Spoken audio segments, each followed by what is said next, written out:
Our lesson for this day is about finding the missing term in percentage, rate, and base problem. Okay, but before that, let's have a short review on how to change percent to decimal. So, to better understand it, let's use the letters of the alphabet. So if we are going to observe, letter D comes first before letter P. So letter D stands for the decimal numbers. Letter P is for the percent. So we are going to change percent into decimal. What have you observed? So P will be going to the left to make it D or to make it decimal. Therefore, it connotes that we move the decimal point to the left. Okay, so we have that. Now, let's have the example. So 5% is equivalent to what decimal number? So, where is the decimal point of this percent? At the end of the number. So we have here the decimal point. And how to change it into decimal? So we need to move the decimal point 2 places to the left. We have 1, 2, and decimal point. Since you don't have any number here, we need to put 0. It is very important that you put 0. Okay, let's have another example. 25%. How to change that into decimal? Again, same procedure. Decimal point is here. We need to move it 2 times to the left. 1, 2. And our answer is 25 hundredths. Same with the third example. We have 50%. The decimal point is located here. We have 1, 2, and decimal point. Sometimes you will see that 50 hundredths is written as 5 tenths. They have the same value. So don't be confused if your teacher will write it 5 tenths or 50 hundredths.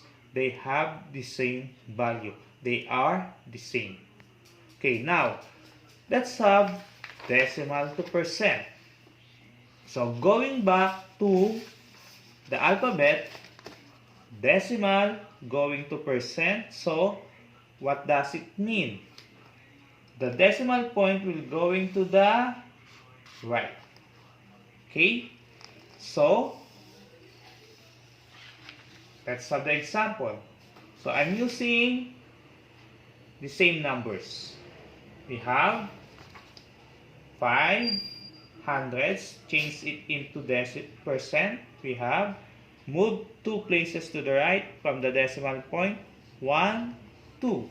So that's why we obtain 5 and put the percent sign. Okay, where is the 0 here? So we don't write 0 here because it is already understood that when we write 5%, we don't write 0 before.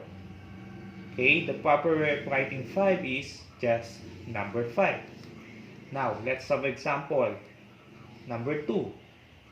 25 hundredths, same procedure. Let's have the decimal point going to the right. 1, 2. That's why we obtain 25 and the percent sign. So 25 hundredths is equal to 25%. Another one, we have 5 tenths or 50 hundredths.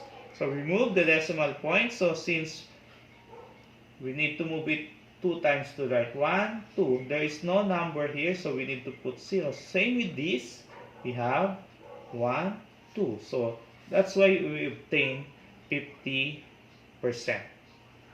Okay, this will be important in dealing with percentage, base, and rate problem. Okay, now let's go to the problem. Let us read. What is 10% of 50? So, the word what is question. So, and this word means what is asked. Okay, so if we are going to represent it, we represent it as the unknown or n, because that is what is asked. The word is means equal sign. And as we reviewed, 10% should be changed into decimal number. So 1, 2, decimal. The word of means multiplication and put down 50. Now, let us solve.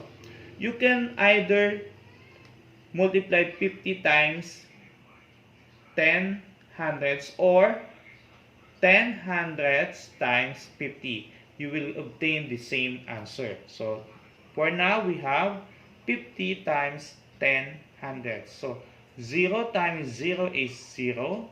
0 times 5 is 0. 1 times 0 is 0. 1 times 5 is 5. Then let us add 0, 0, 5. So, where are we going to put our decimal point? We already studied it before that when you multiply decimal numbers, you just count the decimal numbers 1, 2, and count it in your product. 1, 2, then the decimal point. Okay, so what is n? The value of n is 5. So what is 10% of 50? The answer is 5. So where is the 2 zeros? The proper way of writing 5 is just 5. We don't need to put decimal point and the 2 zeros. Okay? Next problem. So number 2 problem, we have what is 20% of 50? So these two problems are example of percentage problems. So be familiar with the wordings of percentage problem.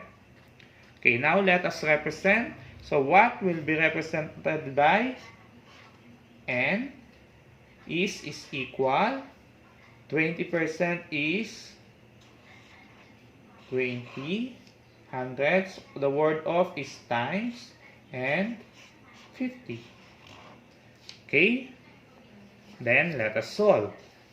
So we have n times 50. Let us solve. So as I have said a while ago, we can write 20 hundredths times 50 or 50 times 20 hundredths. You will obtain the same answer, and this time we will solve it in shortcut way. We need to put down 2 zeros and multiply non-zero number. 5 times 2 equals 10.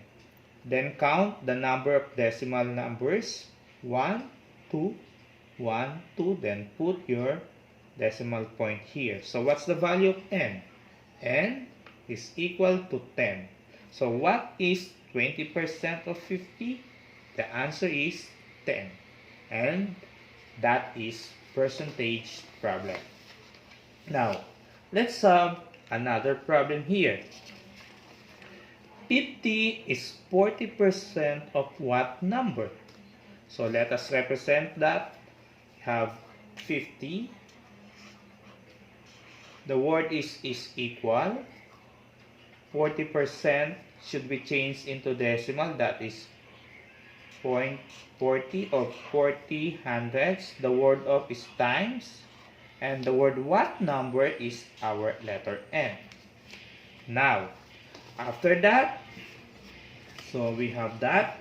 Then, since we need to do or obtain the value of n, we need to divide both sides by 40 hundredths. We have 40 hundredths, 40 hundredths here. Then 40 hundredths divided by 40 hundredths is equal to 1. So what is remaining on the other side is just n. And we have 50 divided by 40 hundredths. Now to solve that, we have 50 divided by 40 hundredths. So, in dividing decimal numbers, the decimal numbers outside should become a whole number. In order to do that,